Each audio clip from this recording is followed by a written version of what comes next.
we were speculating here, prior to the show and then starting the show on the guys asked me what I thought LeBron would do. And I start to survey this situation with Houston or Philadelphia. You throw in the Brian Colangelo caveat as well. And my gut feeling is LeBron may look at the Lakers and go, I don't know. I want to see where they are in a year.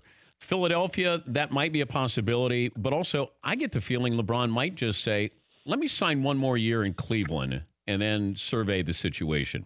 What do you think? Yeah, how different, Dan, would the landscape be if Cleveland had lost that Game 7 to Indiana in the first round? Then everything's on the table for LeBron. Instead, Paul George, to me, is the guy who's more likely to be on the move because he won, 2 playoff games with his team? Whereas here we are still talking about LeBron, and we're about to enter June.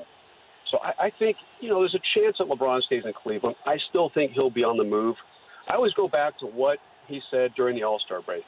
And NBA Commissioner Adam Silver, his annual sit-down with reporters back in February, he said, maybe we'll take a look at changing the playoff configuration. Since the West is always so much better than the East, maybe we'll combine the two conferences once the postseason begins.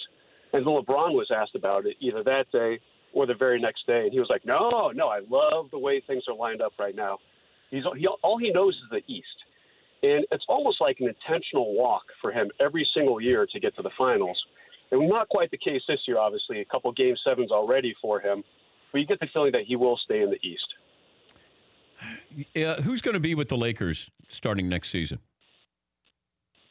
Boy, that's a great question, Dan. Obviously Paul George seemingly could be the one to leave OKC and join the Lakers. You got the Southern California native.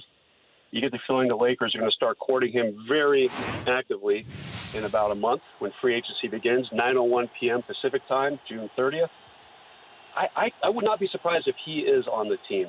LeBron seems a little bit more like a reach right now, although as everyone's reported, he does have family in L.A., and he's got at least 1 or 2 houses out here as well.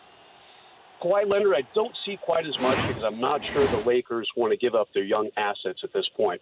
So he could be also a little bit more of a long shot. But I do see Paul George, and maybe they're going to do what they did last season, sign a couple of vets to one-year deals. They gave Kentavious Caldwell-Pope 1 year and $18 million.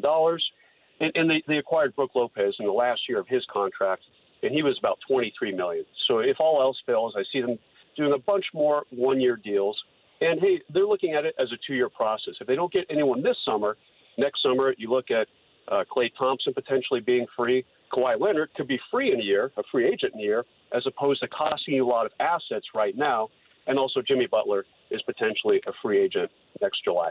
What about draft prospects for the Lakers?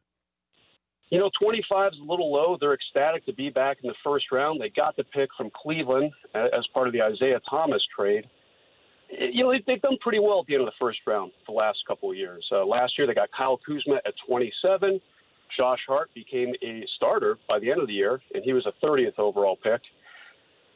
They're happy to be back in the first round. It doesn't seem like a real deep draft, but as we can tell, they're definitely doing a lot of due diligence, bringing in a lot of players. Last year, similar situation. They had 2 first-round picks and a second-round pick. They brought in about 100 players. I imagine it will be about the same number this summer. For more Dan Patrick Show, tune to Audience Channel 239 on DirecTV or download the Dan Patrick Show app.